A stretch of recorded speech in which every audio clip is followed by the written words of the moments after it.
já fez. Venho trazer essas canções na intenção de acalmar seus corações. Lembremos sempre que o Mestre está à frente da embarcação. Tenhamos fé.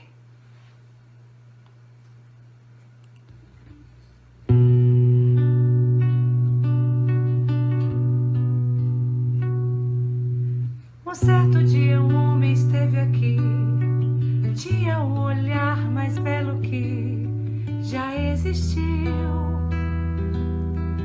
Tinha no cantar uma oração, no falar a mais linda canção que já se ouviu. Sua voz falava só de amor, todo gesto seu era de amor e paz.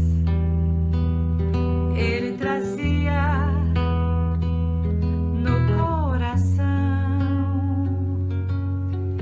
Ele pelos campos caminhou, subiu as montanhas e falou do amor maior.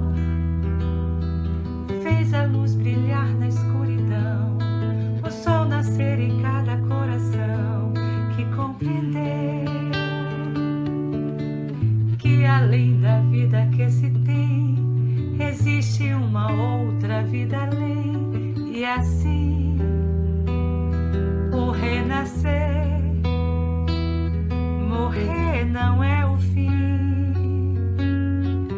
Tudo que aqui ele deixou não passou e vai sempre existir.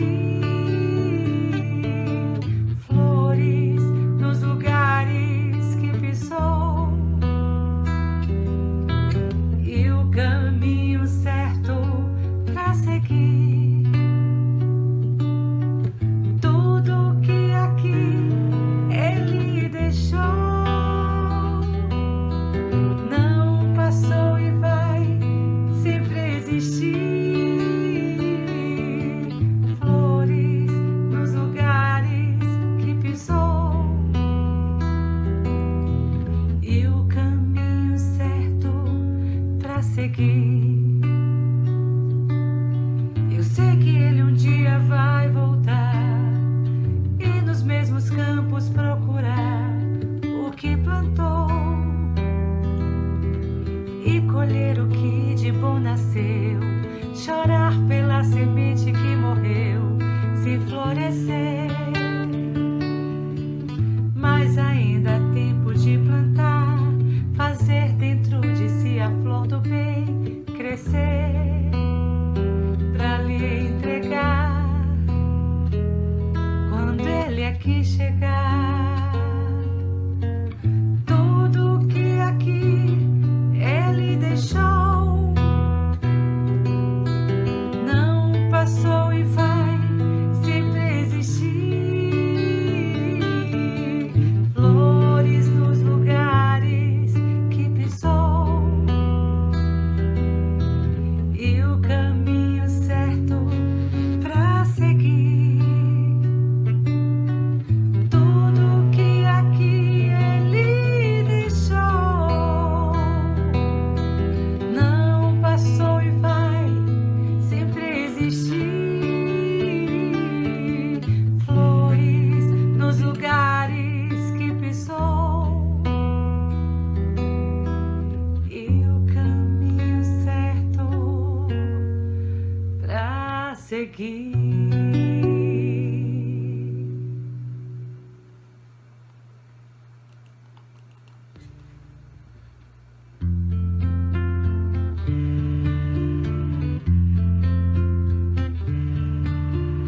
Acredite, estou aqui ao teu lado e vou te ouvir.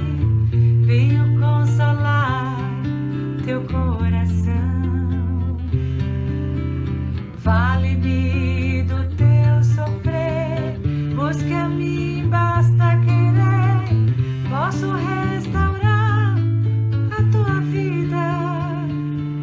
Aleluia.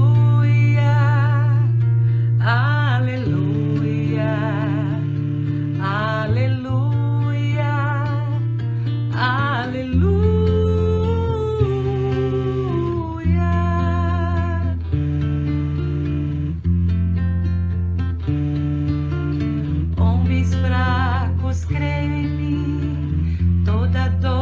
de ter fim. Sou de Deus e trago a luz ao mundo.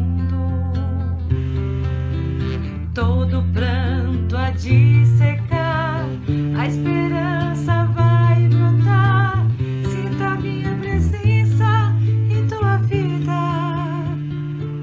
Aleluia, aleluia, aleluia, aleluia.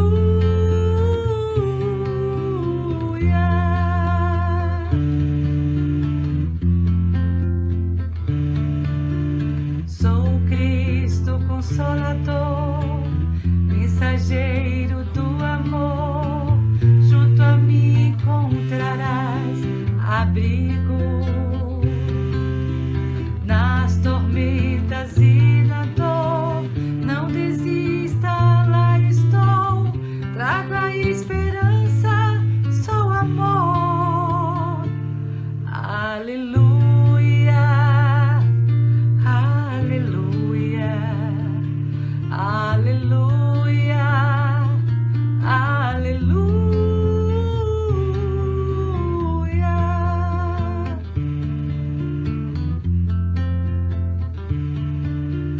Todos num só coração, as nações se dando as mãos.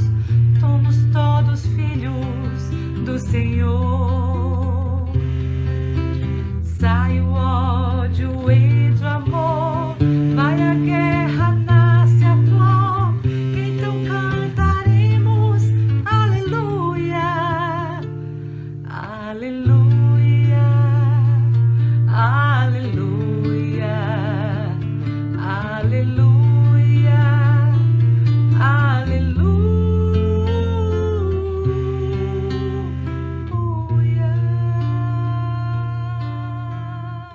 Vamos harmonizar os nossos corações com o hino da nossa amada irmã Sheila.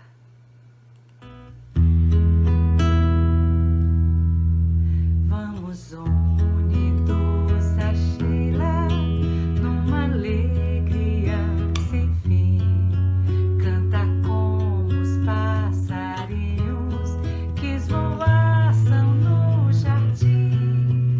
Esta flor tão delicada, quando está juntinho a nós, deixa sempre o seu perfume e o calor da sua voz.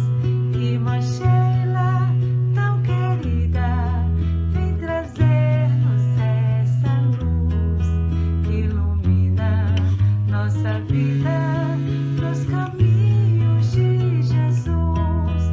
Irmã Sheila, tão querida, vem trazer-nos essa luz que ilumina nossa vida nos caminhos de Jesus.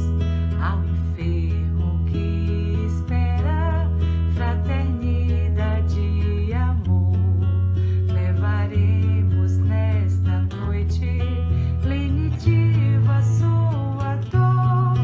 Como bons samaritanos e a Sheila nos guiar, seguiremos confiantes, sempre alegres a cantar. Irmã Sheila, tão querida, vem trazer-nos essa luz que ilumina nossa vida nos caminhos de Jesus. Irmã Sheila, tão querida, vem trazer-nos essa luz que ilumina nossa vida nos caminhos de Jesus. Vamos agora à palestra.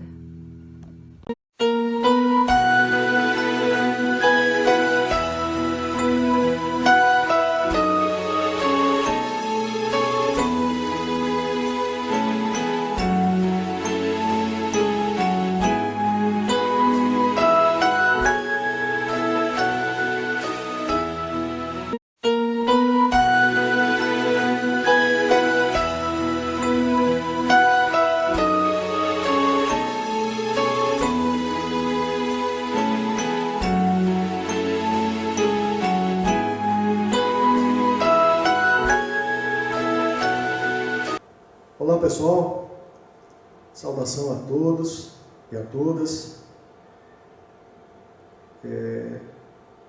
Pedimos a bênção ao nosso Mestre Jesus de Nazaré para fazermos essa reflexão. Agradecemos a todos os mentores da casa. Agradecemos também a todos os nossos guias individuais, nossos guias e protetores individuais que estão nos acompanhando constantemente. Quero agradecer por mais uma vez estar aqui compartilhando com vocês momentos de sintonia com a espiritualidade superior. Agradecer aos coordenadores da casa. Quero dizer que estou sem máscara agora, porque estou falando, mas eu estou usando máscara. Aliás, o ambiente aqui está quase vazio, são só 3 pessoas e de um para o outro aqui tem 5 metros de distância. Os outros 2 estão de máscara e eu também tirei para falar e assim que terminar vou retornar a colocar a máscara como tem que ser, né? E faz parte desse momento de consciência que nós estamos atravessando e que eu vou, ao longo da nossa conversa, falar um pouco sobre a contextualização do momento que a gente está passando, a pandemia, o coronavírus, dentro do processo, dentro da reflexão, problemas da evolução, que é o tema que a gente vai refletir. Pois bem, me foi solicitado pela coordenação de doutrinários aqui, da Irmã Sheila, que nós hoje refletíssemos sobre esse tema, problemas da evolução, que é um tema que está contido no primeiro capítulo do livro Autodescobrimento, uma busca interior, de Joana de Ângeles, psicografada, a obra psicografada por nosso querido Divaldo Franco. Então nós vamos trazer alguns pontos para reflexão, porque eu já ouvi de alguns psicólogos, né, espíritas, amigos, que não é fácil estudar Joana, porque de um simples parágrafo você pode fazer uma palestra, né? Tal a complexidade da mensagem e muitas vezes até dos termos que ela utiliza, que o faz provavelmente para nos forçar a buscar estender o conteúdo com pesquisa, né? Buscando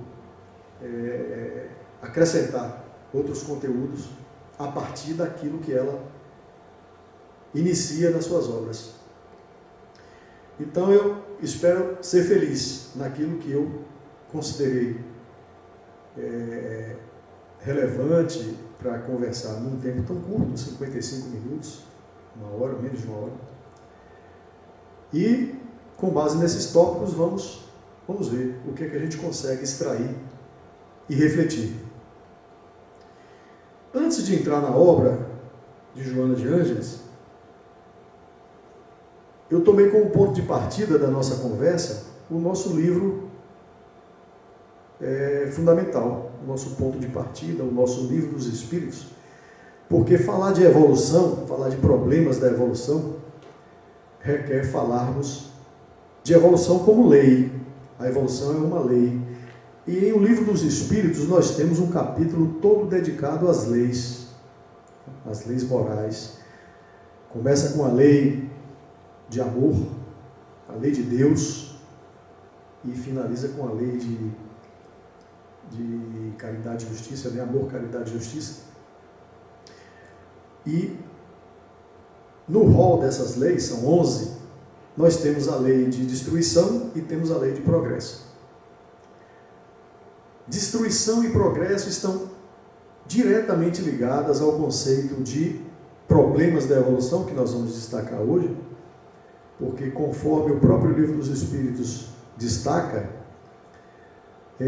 nós poderíamos evoluir de forma a não necessitar de puxões de orelha né? Socolavancos, abalos para nos acelerar.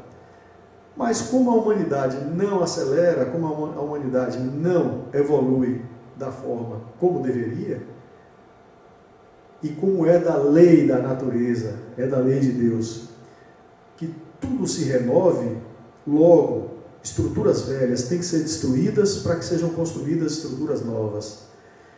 Então, a lei de destruição, falando assim, a lei de destruição parece algo negativo. Na verdade, o próprio livro dos Espíritos traz as explicações de que não é destruição no sentido estrito da palavra, literal da palavra. Destruir significa desfazer aquilo que já não tem mais utilidade para construir algo novo, mais avançado, né? E é assim que a obra nos traz. São várias perguntas e respostas, mas eu peguei somente uma para destacar a destruição e uma outra pergunta e resposta para destacar o progresso, né? Lembrando que nós estamos sempre em renovação, sempre em renovação. A evolução é ato contínuo, é constante. Mas esse momento é um momento em que nós passamos por uma transição especial. É um ponto de inflexão, todos nós sabemos, né? É a mudança do mundo de provas e expiações para um mundo de regeneração. Isso requer mudanças com um grau, uma ênfase maior do que aquela que se observa ao longo da nossa vivência, né? Quando estivemos aí, por exemplo, durante esses 2000 anos, nós tivemos, como temos, né? Sempre temos abalos, mensagens, sempre estamos tendo impulsos para nos fazermos ascender. Mas esse é um ponto de inflexão mais forte, né? E aí, estamos num ponto de renovação submetidos às leis de destruição e progresso, porque é necessário. A lei de destruição é necessária. É necessário que tudo se destrua para renascer e se regenerar. Porque isso, aqui chamado de destruição, não é mais do que a transformação, cujo objetivo é a renovação e o melhoramento do ser humano. Então, na nossa visão acanhada, destruição pode ser algo negativo. Numa visão mais ampliada, o que está se destruindo é uma estrutura velha, inútil, que precisa ser descartada para que venha o novo, mais elevado, mais construtivo, mais benéfico, num plano de conhecimento, de elevação espiritual maior. Mais adiante, já quando o livro trata da lei de progresso, na questão 778, os espíritos superiores dizem assim: o homem deve progredir sem cessar e não pode voltar ao estado de infância. Se ele progride, é que Deus assim o quer. Deus assim o quer. Por quê? Porque somos substâncias divinas, somos criaturas divinas que temos dentro de nós a substância divina. Temos individualidade e substância divina. Temos uma atração natural com o Criador. Então, o Criador nos atrai para Ele com uma força natural do Pai que atrai o Filho, de Criador e criatura feitos, né? Quer dizer, a criatura feita à sua semelhança. É natural que essa atração seja uma lei natural, né? E mais adiante um pouquinho, na questão 783, os Espíritos Superiores nos falam da marcha do progresso. A pergunta não está destacada aí por questão de não encher demais a tela, mas a pergunta é: por que é necessário ter esses choques destrutivos? Não poderia ser um processo natural que dispensasse terremotos, maremotos, tsunamis, até os abalos morais, né? As mensagens mais contundentes que nós recebemos, missionários que todos os séculos vêm trazer mensagens para nós. O maior abalo moral que nós já tivemos na história da humanidade, que foi a vinda de Jesus, né? Que dividiu a história da humanidade em antes e depois.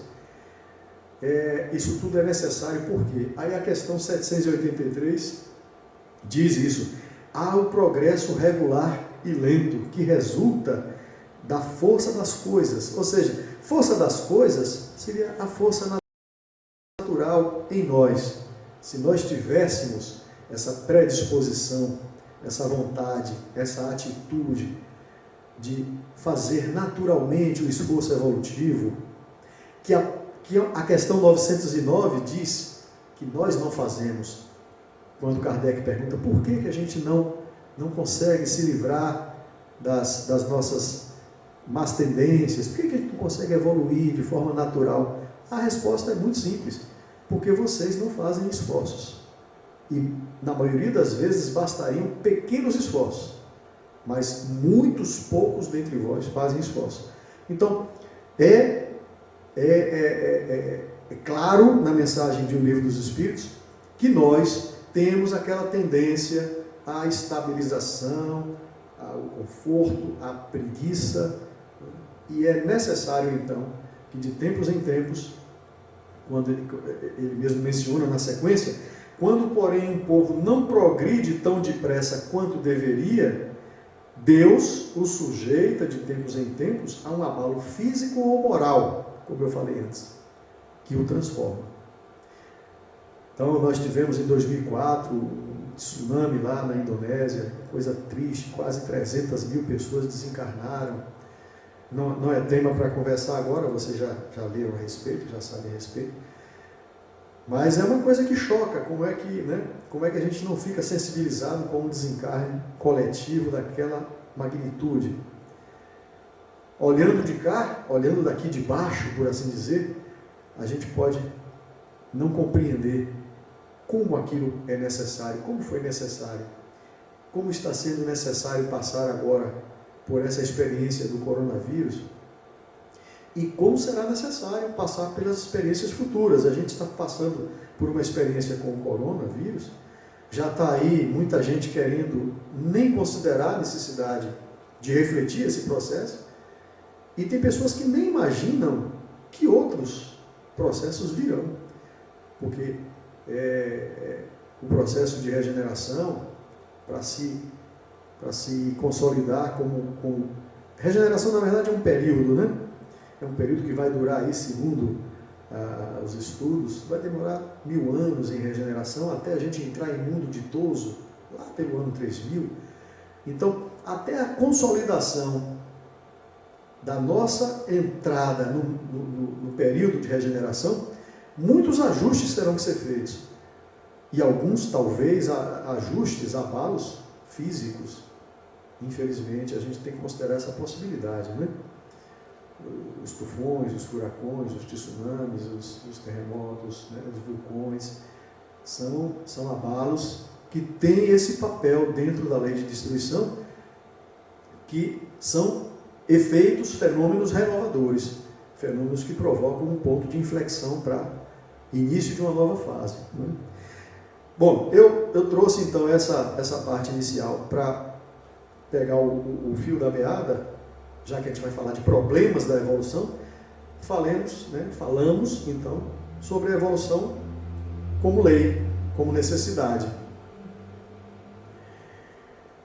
Entrando no livro, antes mesmo de ir para o tópico problemas da evolução, eu destaquei algumas coisas da introdução do livro. Tem coisas interessantes para a gente refletir também.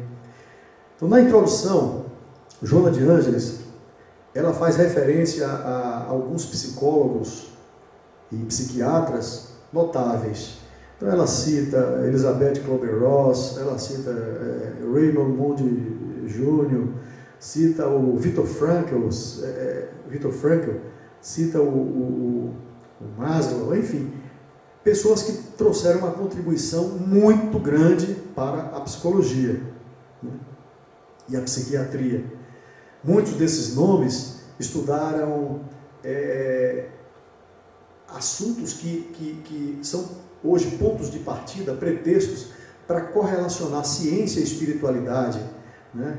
Elizabeth Kübler-Ross, o Raymond Moody Jr., eles estudaram as experiências de quase morte, que são experiências que nos dão um pretexto maravilhoso para correlacionar a vida após a morte, né? A ciência com a vida no mundo espiritual. Claro, eles não avançam, né? Mas eles deixam um legado para quebrar uma barreira que separava a ciência e espiritualidade. Esses estudos vêm trazer essa contribuição no sentido de nos dar essa aproximação, essa agregação.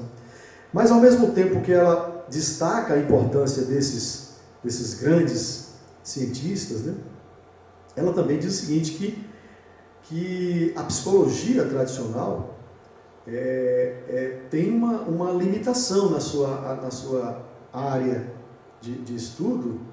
Ela é reducionista, isso é a palavra que ela usa lá na introdução. A psicologia é reducionista. Por quê? Porque atribui a fatos, fenômenos, ocorrências que a doutrina espírita explica usando a realidade da anterioridade da alma, eles explicam tomando como corte, como ponto de início e fim, a concepção e o túmulo. Ou seja, tudo tem que ser explicado aqui dentro de uma existência, porque não existe uma segunda na visão deles. Então, essa limitação, Joana de Ângeles diz que isso reduz a nossa compreensão, o alcance da nossa compreensão, né?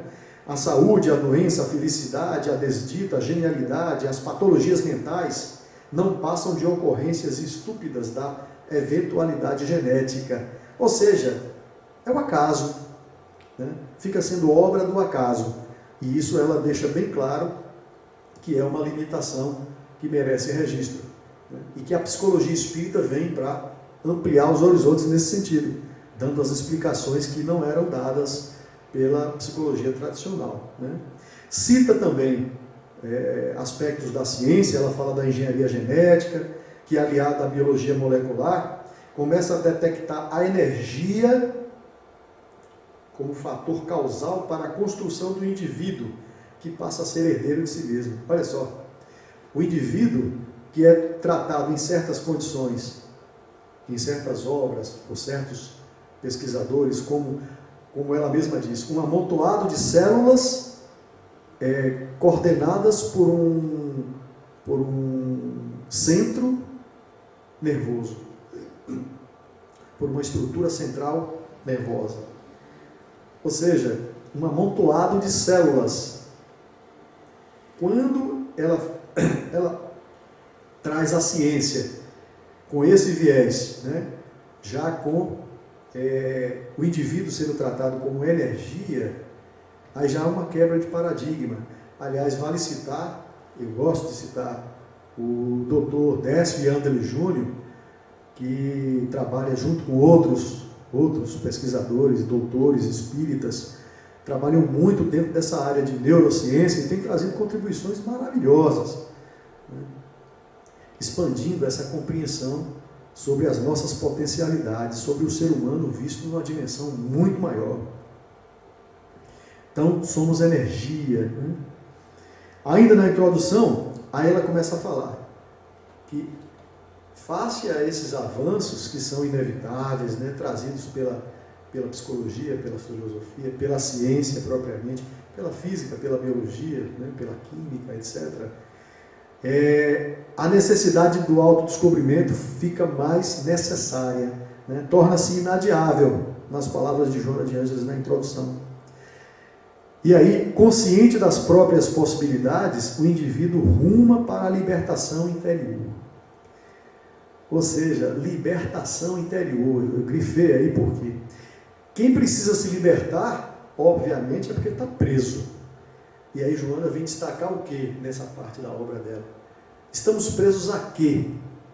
A nós mesmos. Nossa prisão é interna, né? E aí nesse momento faz muito sentido relembrar, pensar, refletir sobre conhece-te a ti mesmo, né, de Sócrates, sobre a autoiluminação do budismo, né?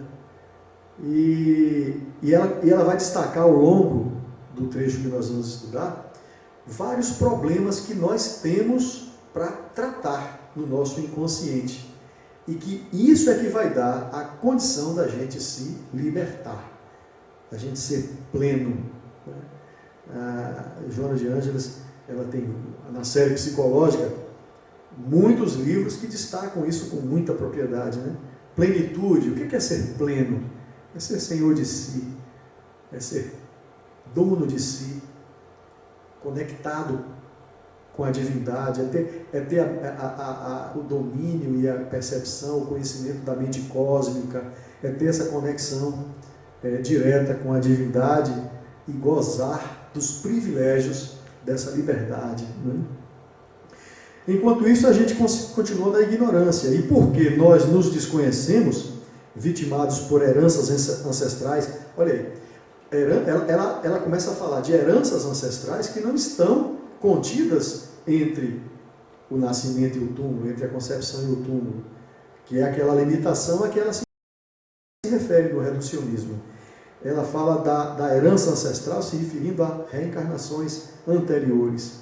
Então ela vai buscar lá a origem de muitos problemas que a gente guarda no nosso inconsciente, né? Aí fala de castrações domésticas, fala de outros problemas que não dá para relacionar todos, mas todos eles de origem de vivência, origens em vivências anteriores, né?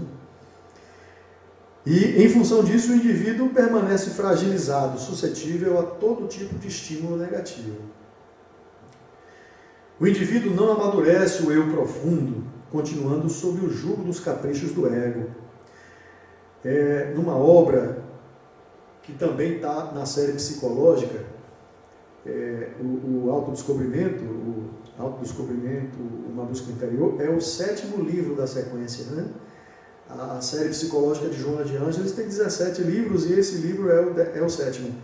Lá, quase no final, no 16º livro, Em Busca da Verdade, um livro fabuloso também, ela explica, ela explica de forma profunda, mas ao alcance de leitores como eu, que não sou psicólogo, não tenho formação na área de psicologia, né? Então ela explica de uma forma que dá para a gente compreender. Por exemplo, o que é ego? Bom, se a gente considerar que nossa mente tem uma estrutura didaticamente falando, a gente tem a faixa palpável, que é aquela que a gente pega, ouve, sente, ou seja, é aquela parte da nossa mente com a qual nós mantemos contato com o meio externo. A minha ligação com o meio externo está na faixa consciente. Aqueles arquivos que eu não me lembro de imediato, mas que é fácil acessar, tipo um endereço, um número de telefone, a recordação de um fato, de uma pessoa, está numa faixa um pouquinho abaixo. São arquivos, tipo assim, gavetas sem chave, gavetas que você pode abrir com mais facilidade. É o subconsciente. Agora, a região mais profunda da nossa mente é o inconsciente. Esse aí é onde nós guardamos todo o nosso patrimônio psíquico, toda a nossa herança, tudo que nós fomos e construímos em reencarnações, nas reencarnações anteriores. E aí estão os nossos traumas, os nossos ressentimentos, as nossas dúvidas, as nossas mazelas, os nossos impulsos negativos, está tudo lá. Coisas que a gente não tem coragem de tratar porque dói, coisas que a gente tem vergonha de falar porque a gente já sabe que está errado e está tudo guardado, a gente não gosta de falar e inconscientemente a gente protege com aquelas chamadas máscaras, que são camadas de proteção do inconsciente. Muitas dessas coisas a gente consegue tratar na autoterapia, digamos assim. Outras não, outras precisam de auxílio, de um terapeuta, alguém que te auxilie a acessar e diluir dores profundas que a gente guarda de muito tempo, né? Mas a gente só vai conseguir evoluir e se vencer se a gente acessar esse eu profundo e trazê-lo e tratá-lo, limpá-lo, curá-lo. Essa cura é que é o segredo da evolução. Ninguém evolui sem fazer essa catarse, sem fazer essa faxina, essa limpeza. Saindo da introdução, entrando numa parte do primeiro capítulo já, mas que antecede a parte de problemas da evolução, Joana fala da complexidade da energia. Lá atrás, lembra? O indivíduo é já considerado como energia, né? E aí ela volta a falar o seguinte: o ser humano é um conjunto harmônico de energias. São várias energias, são vários setores com diferentes funções, diferentes níveis de vibração, né? Então, várias energias, constituído de espírito e matéria, mente e perispírito, emoção e corpo físico, tudo harmonizado, é um conjunto, é um organismo perfeitamente harmonizado, de tal forma que se você desestabiliza um, você desestabiliza todos os outros. E é nesse desequilíbrio dessas energias que surgem as doenças. Olha aí, estudando essa parte da obra, a gente vai entender que tudo aquilo que nós temos como doença no corpo físico é apenas uma manifestação. A gente já sabe dessa informação, estudando inclusive em outras obras, né? A Joana traz com uma profundidade muito maior.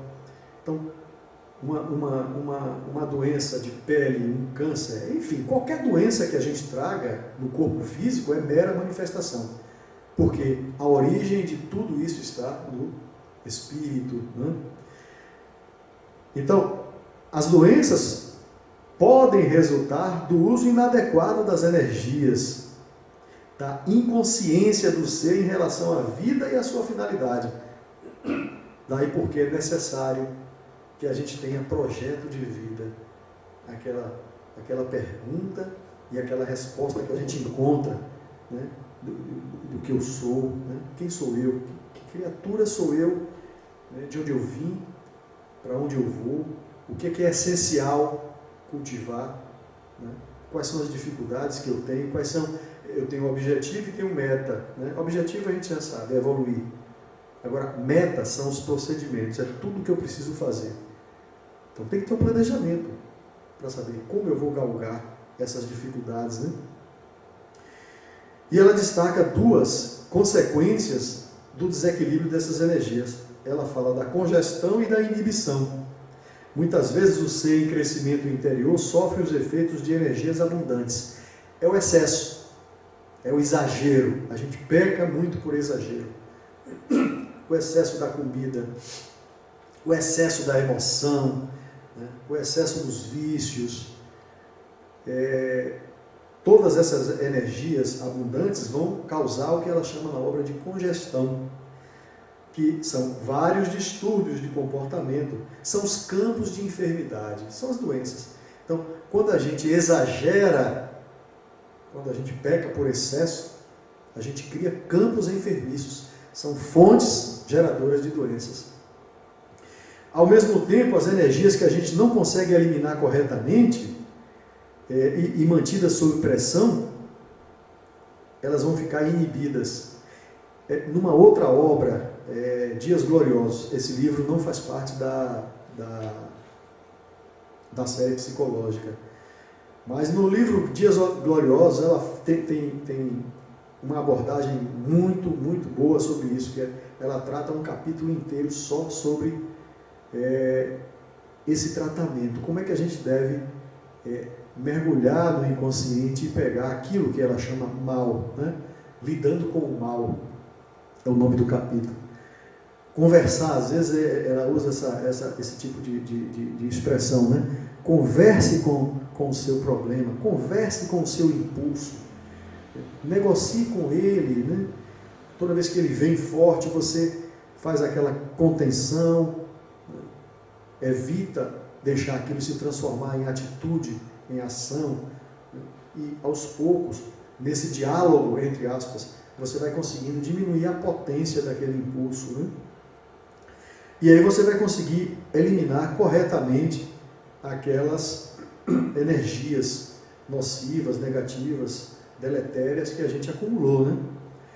Quando esse processo não é feito corretamente, ele fica lá guardado. E aí ela diz lá, não adianta fingir que não está vendo. O mal que você retém, ele é diferente, por exemplo, de lixo debaixo do tapete.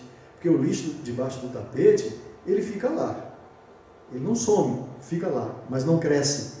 O mal não. O mal que a gente esconde, ele cresce. Porque ele reverbera com outras coisas, com outros sentimentos, com outras atitudes. E aí ele cresce. E quando cresce, explode com uma consequência ainda maior. Daí porque é necessário que a gente faça o processo completo de eliminação dos impulsos. Um de cada vez, como ela também recomenda. Uma mazela de cada vez. Não temos capacidade de tratar 2, 3, 4 mazelas de um. É uma overdose de terapia para nós. Então, um de cada vez. E vamos tentando limpar, lavar, curar essas energias negativas que a gente guarda no inconsciente, né?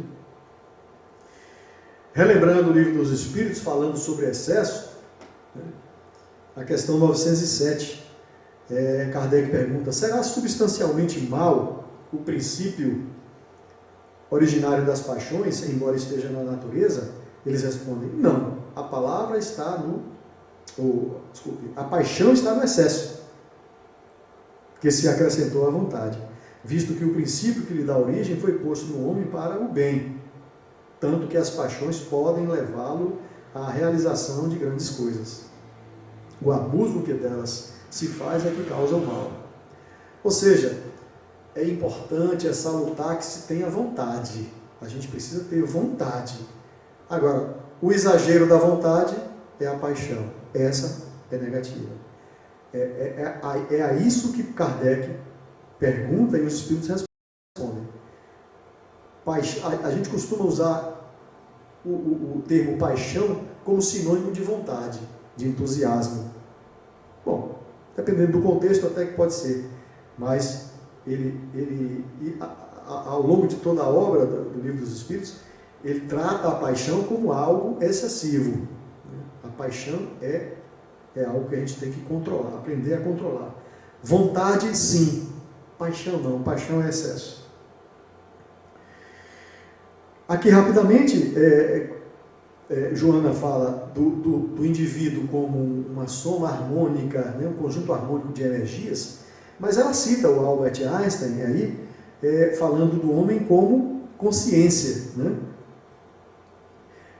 E aí eu aproveitei, não está na obra, a citação do Amit Goswami, que é o físico quântico indiano, naturalizado norte-americano, muito conhecido no mundo, escritor, tem diversas obras, eu destaquei 3, O Universo Autoconsciente, Deus Não Está Morto, A Física da Alma e o Ativismo Quântico. Tem várias obras do Amit Goswami tratando o indivíduo como consciência.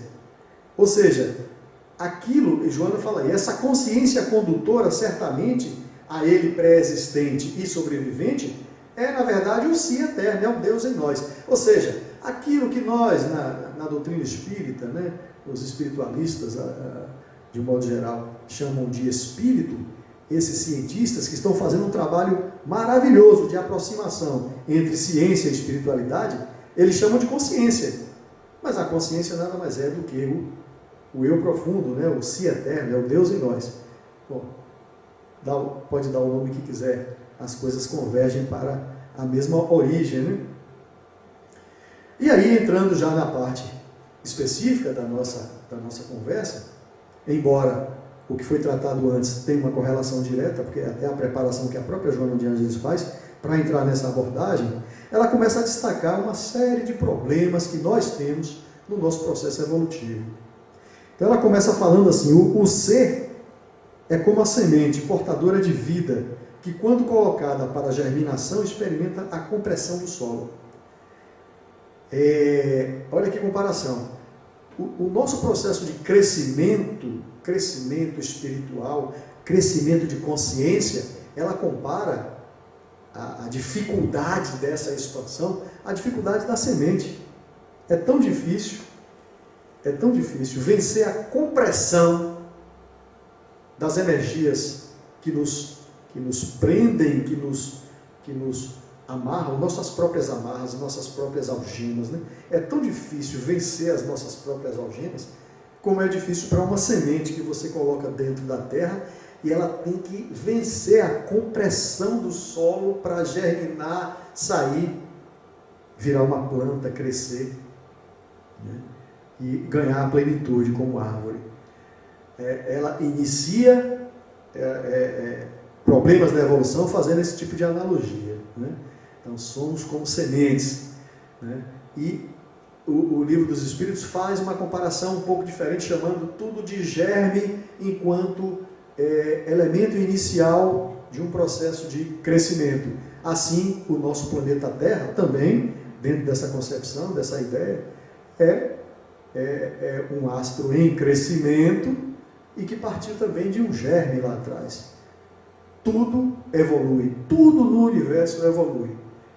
E essa ideia da semente é exatamente para dizer, né, o ponto de partida, né, a evolução, tudo, a questão 540, né, tudo evolui na natureza, do átomo ao arcanjo, que começou por ser átomo. Então, a semente seria, no caso, esse átomo, né, que vem vencendo as dificuldades dos 3 reinos, até chegar à fase luminal, e aí mais um novo ponto de inflexão para começar um processo de descompressão já em nível de consciência, né? Dificuldades. Aí eu vou enumerar as dificuldades que ela cita ao longo desse trecho da obra. Uma dificuldade, um problema de evolução. Perceber que a vida é utilitária em níveis psíquicos mais elevados. Ou seja, nós temos dificuldade de perceber que a vida é utilitária. Porque a forma como nós percebemos o utilitarismo da vida é muito primária, né? As negociações são muito básicas, né? A negociação de trabalhar só se for por um salário, né? Que dificuldade a gente tem de trabalhar de graça, né? Fazer trabalho voluntário, para muitas pessoas é difícil, porque está impregnado da ideia de que tem que ter contrapartida, né? É um outro tipo de utilitarismo, né? Muitas obras, né, que falam sexo e destino, né?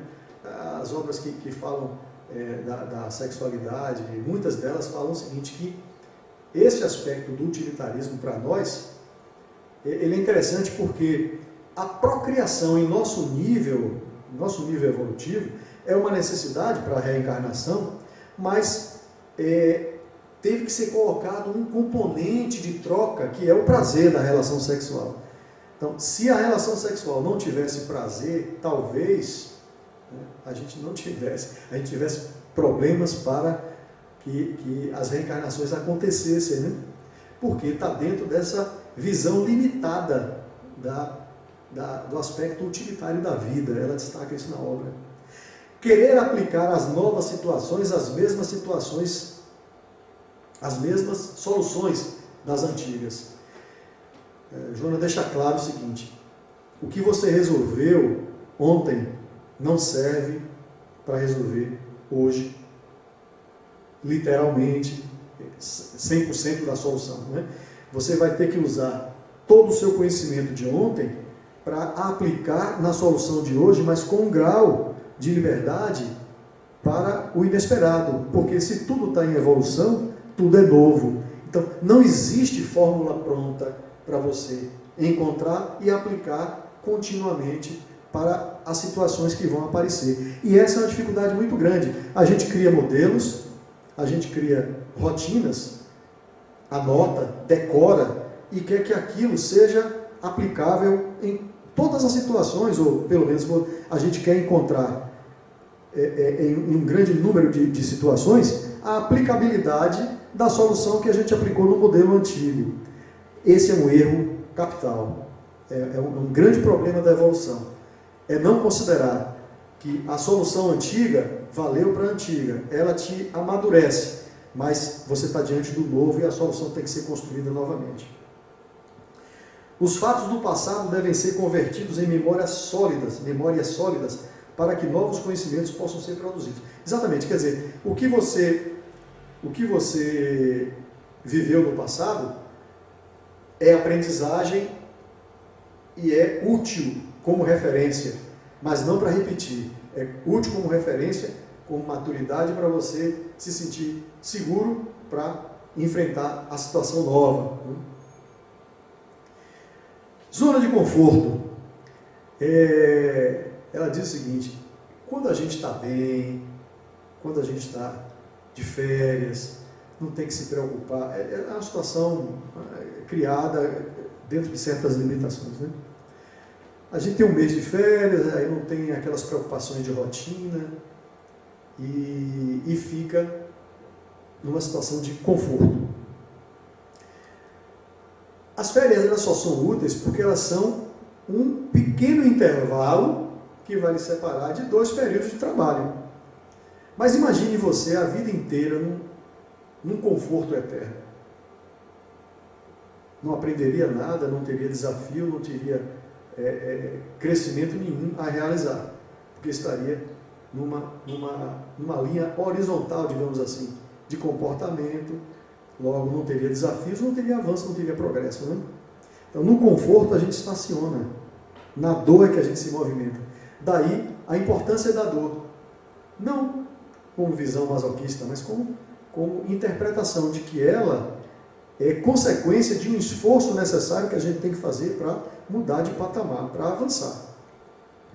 Porque tem renúncias, porque a gente tem que abrir mão de coisas que a gente conquistou e não quer deixar para trás, né? Desculpas, a gente está sempre dando desculpa para coisas que a gente pode fazer, mas está com preguiça ou está na zona de conforto. Eu queria muito participar daquele grupo que distribui cestas básicas no final de semana. Mas no final de semana eu tenho que ficar com a família, eu não posso ir. Isso é desculpa. As palestras da quinta-feira ou da terça-feira são palestras maravilhosas. Mas eu moro longe, é tão difícil ir, né, para essa palestra.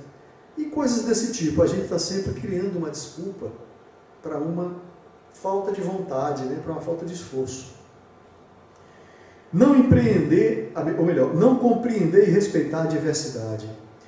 Olha só, a gente muitas vezes não se conforma com as situações que a gente tem que enfrentar num planeta de provas e expiações. Na Terra, a gente convive com pessoas de todo tipo, né? Todos os graus de conhecimento, todos os graus de generosidade, né? O doce e o atroz, o manso, o feroz, como diz Milton Nascimento, estão todos juntos, né? Do benevolente ao criminoso, enfim, né? Diferentes formas de sentir e pensar a vida, e todo mundo junto, né? Por que isso é necessário? Bom, por 2 razões. Porque a Terra é um ambiente de diversidade, é um ambiente de variedades, como diz Haroldo Dutra Dias, né? Porque é necessário que, para evoluir, quem está um pouco mais adiante ajude quem está um pouco mais atrás. Assim, quem está um pouco mais adiante já tem que ter a compreensão de que vai sofrer determinadas agressões, determinados constrangimentos daquele que está no nível de compreensão ou de ignorância, né, abaixo dele. Então, é necessário que isso aconteça, é necessário que a gente compreenda isso e, muitas vezes, quando atingido por atitudes de pessoas que estão no nível de compreensão menor, a gente saiba que, ao mesmo tempo em que ele está aprendendo a deixar de ser agressivo ou ignorante, aquele outro que está numa situação melhor está sendo testado, está em prova para saber se os conceitos que ele já assimilou, se os sentimentos que ele já internalizou estão realmente consolidados. Esse encontro na diversidade é que beneficia aos dois, né? É também um problema da evolução não compreender imperativos genéticos, né? A gente sabe que a genética está correlacionada com a hereditariedade, mas existem muitos problemas que a gente tem, por exemplo, um defeito físico, né? Nascer com um problema no braço, nascer sem a visão, nascer com demência mental, tudo isso, além dos fatores que a gente conhece de hereditariedade, a gente tem também os fatores que são ligados a você próprio. É um patrimônio seu que tem consequência hoje, mas a origem está em mim mesmo, em reencarnações anteriores. Então é preciso entender esses imperativos, né? Existe toda uma hereditariedade a ser considerada, observada, mas muitas vezes um filho tem características que o pai não tem. E isso é um imperativo genético que a gente precisa compreender. E poucas pessoas compreendem. E isso se torna um problema evolutivo também, né? Cultivar problemas. Tem pessoas que afirmam ter problemas por cultivá-los. Tem pessoas que procuram, né? Eu botei esse jargão aí. Procura chifre em cabeça de cavalo. O problema não existe, mas ele cultiva. Ele procura, né? É uma coisa instintiva, né? Que ele faz, muitas vezes por automatismo, e precisa prestar atenção que ele está fazendo uma coisa que ele próprio pode evitar. Ele pode evitar aquele tipo de repetição, né? E curar esse tipo de problema. Cultivar problemas que não existem, né? Fugir dos problemas, né? É você ter um problema, mas não querer enfrentar. É a negação. É aquela negação aqui, a própria Elizabeth Kübler-Ross, ela destaca lá os níveis de consciência do indivíduo, né? Ela fala da negação. Primeira reação, né? Negar que o problema existe, né? E ficar fazendo essas perguntas, por que eu? Por que comigo? Né? Então, fugir dos problemas. Outro problema que ela destaca, viver sobre problemas e transferi-los. Ou seja, cultivadores de ilusão que fantasiam-se de felizes até as cobranças da vida. Pessoas que fingem ser felizes, seja por aparentar ter ou aparentar ser, mas vivendo uma situação ilusória. A gente vê muito isso com a questão do ter, né? Tem pessoas que compram um determinado bem, pode ser um carro, pode ser uma TV grande, pode ser o que for, mas ele não tem condição de pagar as prestações daquele bem, então ele subtrai coisas essenciais. Às vezes até alimento, alguns itens de alimento ele subtrai, porque ele precisa, por uma necessidade ilusória dele, de ter aquele bem. Isso é viver na ilusão, né?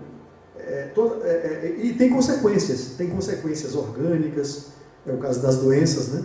As doenças que se manifestam no corpo, consequências sociais, econômicas, emocionais, as quedas sociais, econômicas, né?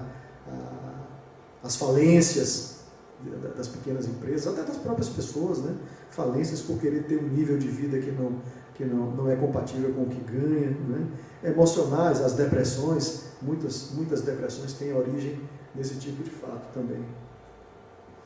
Bom, vou adiantar um pouquinho porque já estou na parte final. Vou citar somente alguns outros problemas da evolução. Narcisismo, né? Ela fala o seguinte: o orgulho e a vaidade excessiva atrapalham. É que a gente fica tão apaixonado pelos próprios acertos que não enxerga os erros. Esse grifo aí não está na obra, não, isso aí eu acrescentei.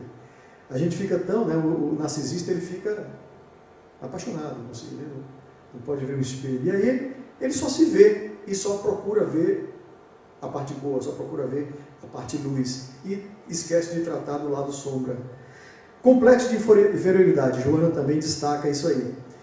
Quem vive somente em função do outro está se punindo e abdicando do amor próprio. Cada um é responsável por seus sofrimentos. Aqui a gente pode dar como exemplo a síndrome do ninho vazio, né? Os pais que vivem muito em função dos filhos e não cuidam de si, não tem um projeto, né, próprio que possa até conciliar com a vida do filho, não, e vive só em função do filho. O filho, em determinado momento, vai cuidar da própria vida e ele fica numa depressão, numa solidão, numa tristeza profunda. A síndrome do ninho vazio, né?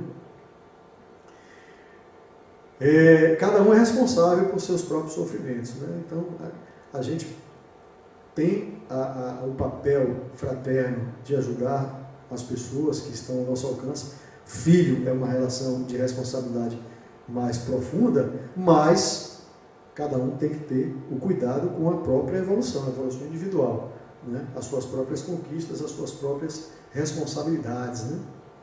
Devolver o mal com o bem. Compreender que a injustiça e a ignorância do outro podem te levar a uma condenação dolorosa. E você terá que enfrentar essas situações. Sofrer por amor. Olha só, nós estamos em evolução. Inevitavelmente vamos chegar à situação de anjo, crística. E aí nós vamos ter que refletir. Será que tudo está necessariamente dentro da lei de causa e efeito? Ou será que espíritos mais evoluídos podem se oferecer a sofrer, entre aspas, por amor? Por que entre aspas? Porque quando um espírito evoluído, superior, se doa por amor, ele não sofre. Porque se ele está ajudando o outro, ele está num nível tão elevado que ele se regozija com o fato de estar ajudando o outro, mesmo que aquilo custe aquilo que para nós, ao nosso ver, é um sofrimento, né? Então, a gente pode citar o caso de Jesus. Jesus tinha algum karma para vir e morrer da forma que morreu, ser crucificado? Não, ele fez isso por quê? Ele fez por amor. Ora, então eu tenho um problema sério para evoluir, porque para evoluir eu vou ter que chegar a esse nível, então eu vou ter que ser capaz de, crucificado, pregado numa cruz, eu falar: Senhor, Pai, Pai, perdoa, porque eles não sabem o que fazem. Esse talvez é um problema que nós não estamos preparados ainda para enfrentar agora, não temos condição de enfrentar. Mas inevitavelmente vamos ter que enfrentar mais na frente, né? A grande equação do novo mundo, então, é progresso espiritual mais progresso material, né? Mas devem predominar os interesses do espírito. O novo mundo, né, vai ser totalmente diferente, né? A nossa geração não vai ver, né? Os espíritos que vão trazer novos modelos, novos valores morais, para que sejam realmente impregnados e disseminados, absorvidos e exercitados.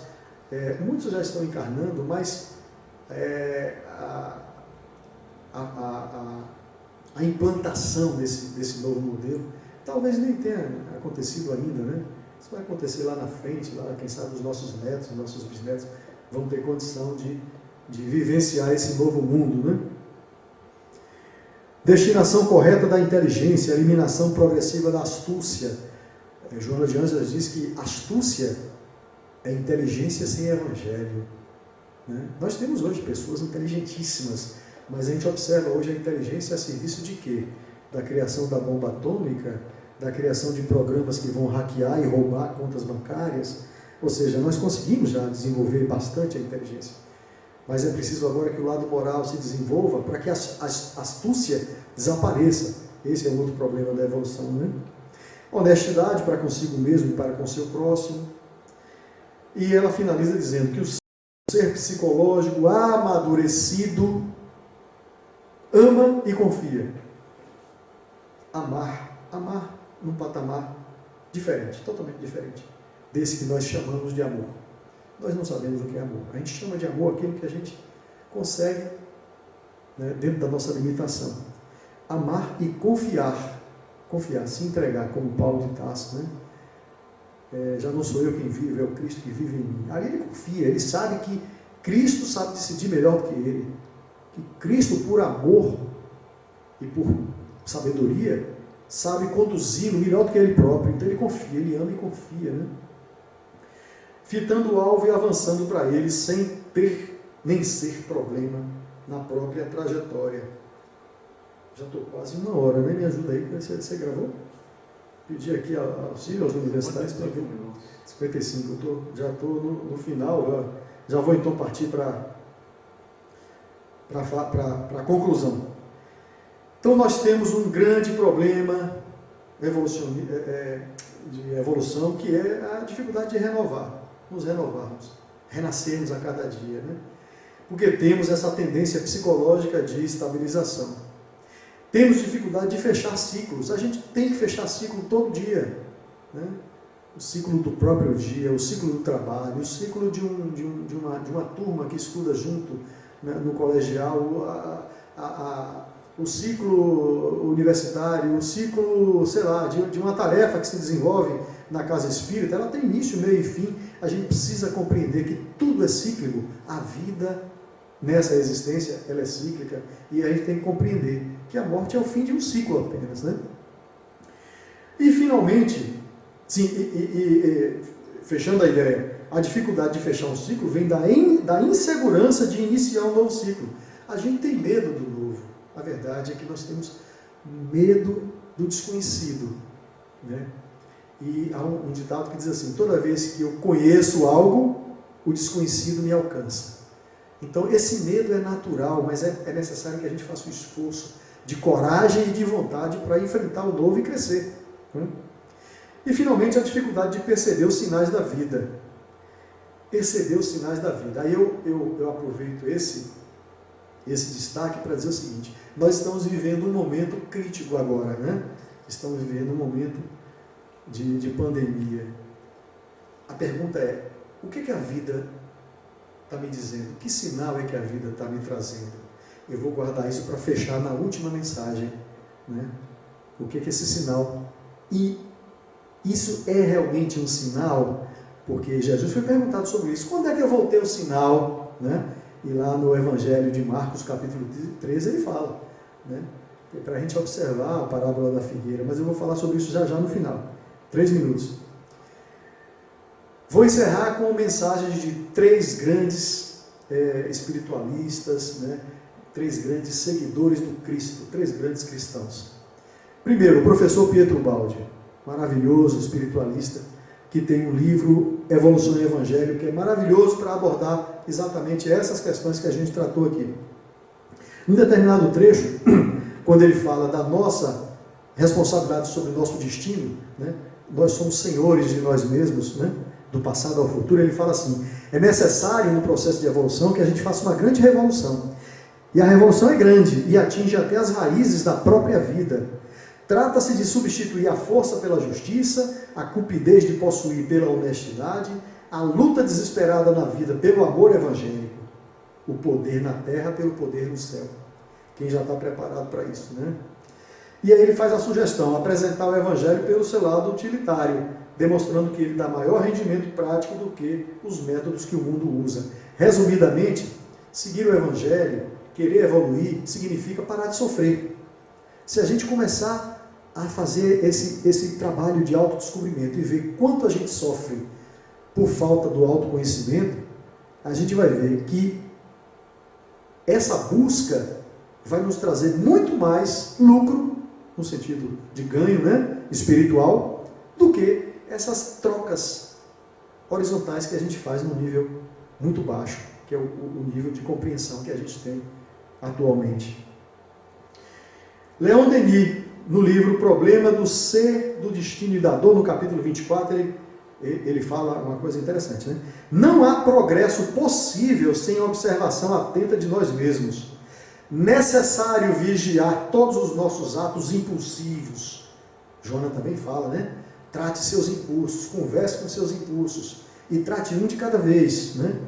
Para chegarmos a saber em que sentido devemos dirigir nossos esforços para evoluirmos, né? Para nos aperfeiçoarmos. Emmanuel, no livro Roteiro: no crepúsculo da civilização em que rumamos para a alvorada de novos milênios, o homem que amadureceu o raciocínio supera as fronteiras da inteligência comum e acorda dentro de si mesmo, com interrogativas que lhe incendeiam o coração. Quem somos? De onde viemos? Onde está a estação dos nossos destinos? O que significa esse mundo? O que ele me oferece? Quais são as próximas estações que eu posso galgar? Encerro com Joana, no livro Em Busca da Verdade, quando ela fala da individuação. Individuação é um conceito que ela traz, dizendo que é a sintonia com altas vibrações, né? Ela diz assim: é através do amor que a divindade penetra a consciência humana. É através dele, do amor, que se alcança o processo de individuação. E o que é individuação? Estado que só irá ocorrer por meio de momentos exitosos, do amadurecimento interior para a visão correta em torno da existência. Fiquem com Deus, Jesus abençoe a todos, e eu encerro como tinha dito antes. Como é que eu faço para perceber os sinais da vida? O que é que a vida a todo momento quer me dizer? O que é que esse período de pandemia, de isolamento, de fique em casa, quer me dizer? Como eu devo entender essa mensagem? Porque tudo está sob o controle da espiritualidade, né? Está lá em Marcos. Aprendei, pois, a lição da figueira. Quando já os seus ramos se renovam e as folhas brotam, sabeis que está próximo o verão. Não há uma mensagem que lhe diga pontualmente, é aqui, é acolá. Não. Nós, com sensibilidade, coragem e fé, é que temos que identificar a todo momento que todo ponto é ponto de renovação. E todos os momentos são momentos preciosos de renovação. Que Jesus nos abençoe, nos proteja e nos ajude a enfrentar as nossas dificuldades. Fiquem com Deus.